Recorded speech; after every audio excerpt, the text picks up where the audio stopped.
Hey guys, welcome back to Oak Abode. Today is probably one of the last nice days here in Wisconsin, so I've got my gardening gloves on and I am going to prep the chicken coop for winter. You guys might have seen our video a few months ago where we talked about everything we were going to do to improve our chicken coop. However, unfortunately, Ian got called up with the military this year for about 4 months, so we didn't really get done during the summer what we wanted to. So we're just going to kind of do our old school chicken coop winter prep routine, and I'm going to take you through it. So that pretty much involves some plastic, some bedding changes, and some water adjustments. So let me take you through it.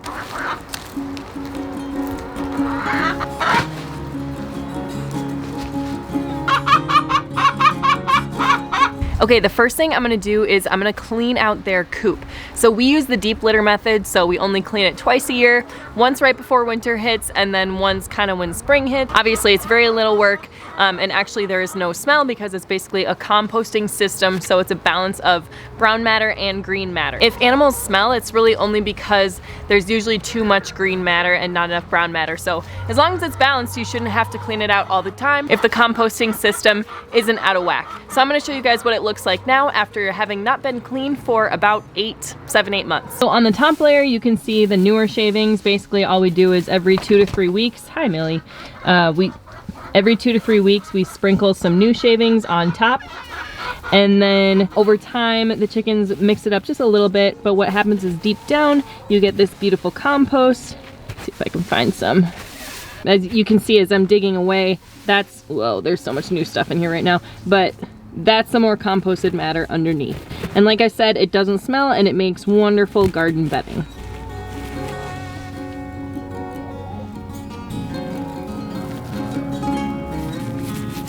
The first thing I do to get the coop ready is just clean it out, and I'm gonna put that beautiful compost onto the garden beds, and then they're gonna be all ready for spring.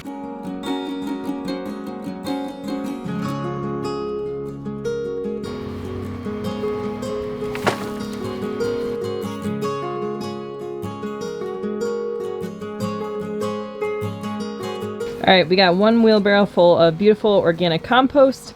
I'm gonna go put it on the garden beds and then I'm gonna come back for another. All right, I ended up getting 2 full wheelbarrows of compost, which I put in the garden beds. Now I'm gonna show you guys the inside. So I actually leave a decent amount of bedding in there because it has all the good microorganisms and nutrients that kind of take a while to build up in the compost pile. So I actually leave it in, and then I put a whole bunch of new bedding on top. And then over the course of the winter, we will continue to add a little more bedding if the balance starts to get off at all. Again, it's all about just balancing the green matter with the brown matter. This is how much I left in there. Took a good deal out, but leaving quite a bit in. And I'm gonna stir it in with the new fresh bedding I'm about to put in.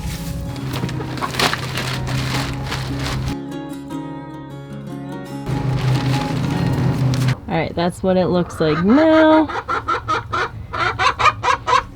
Okay, now that the coop is nice and clean, next thing I'm gonna do is I'm going to pump up the heat. So I'm gonna wrap it in plastic. I know this sounds crazy, but the first year we had chickens, we tried insulation. We added insulation, and that was a horrible idea for so many reasons. The chickens ate the insulation. It really didn't even do a good job. That first year was not even our coldest winter, and we constantly were having eggs freeze and crack before we could collect them. So that really told us that even though the coop was insulated, it really was not staying warm. And that is because there is still airflow, especially in the kind of coop that we built. If you want to keep a chicken coop warm, drafts are the enemy. Now, you do not want to seal it completely, and I'll go into that in a little bit more. Really, drafts and moisture are going to be your enemy when it comes to keeping the coop warm. So what we did for the past 2 years is we tried just wrapping it in plastic and leaving the vents around the top open. And you guys, we did not have a single egg freeze for either of those winters. Like I said, you still want to have ventilation. I'm going to show you guys where we keep the ventilation, but the key for us has been wrapping the rest of the coop in plastic so that where the chickens are eating, walking around, sleeping, they're in a draft-free area. The moisture rises to the top, and the draft at the top of the coop sweeps the moisture right out. So right now I'm gonna wrap the coop, but I'll show you guys what it looks like when it's done.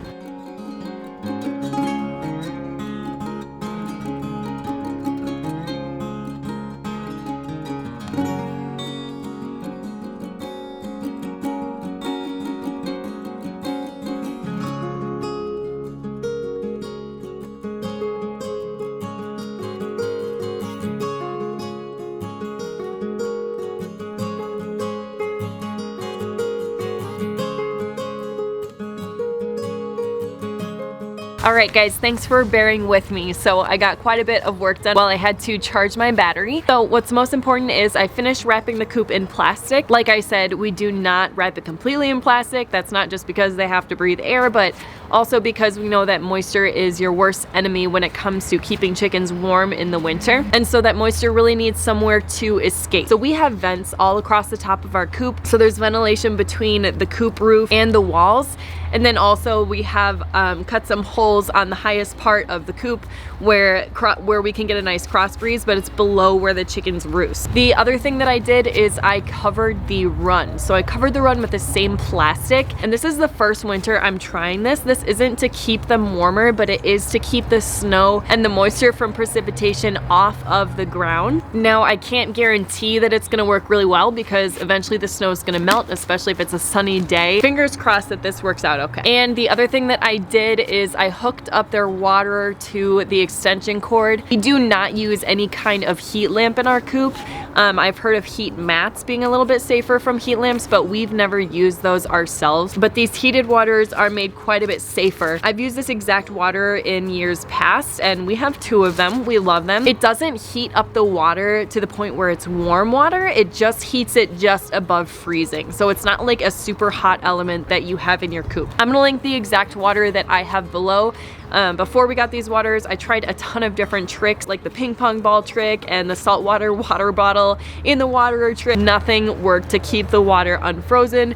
The only thing that worked is a little bit of power and the heated water. So something that we highly, highly recommend. I'll link that for you guys below, and I'm also gonna link the exact plastic I use. And you know what, I'm just gonna write a blog post for you guys, so I'll link the items below, but I'll write a blog post with a list of everything we do to prep the chickens for winter. The other thing that I did was I added more brown matter to their outside run. We use the same deep litter method that we use in the coop on the outside. The only difference is outside we use bigger chunks of brown matter, and that's because we find they hold up to moisture and hold up to the elements better than the finer stuff that we put on the inside of the coop. So like I said, I'm gonna link the blog post for you guys with everything that I did in this video and everything we do to prepare our chickens for winter in Wisconsin. But just as a quick summary, I clean out the deep litter bedding, I hook up the heated water to the electricity so that it does not freeze, I wrap the coop in plastic within reason, and I cover the run so that the snow can't get in.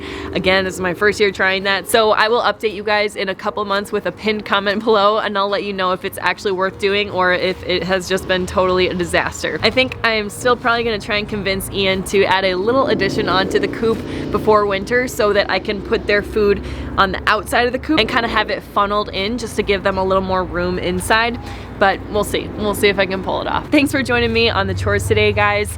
If you aren't already following us on Instagram, our Instagram handle is oak_abode. And of course, if you haven't already subscribed to our channel, we would love if you would hit that subscribe button so that you can join us again in the future. Of course, I would also love if you guys would leave a comment below, say hi, and let me know what you guys do to get your chickens ready for winter, especially those of you who are in harsher climates, Wisconsin, Michigan, Canada. I know we've got people all over the world, so I'm very curious how you guys prepare your chickens for different seasons too. Thanks for watching, guys. I'll see you next time.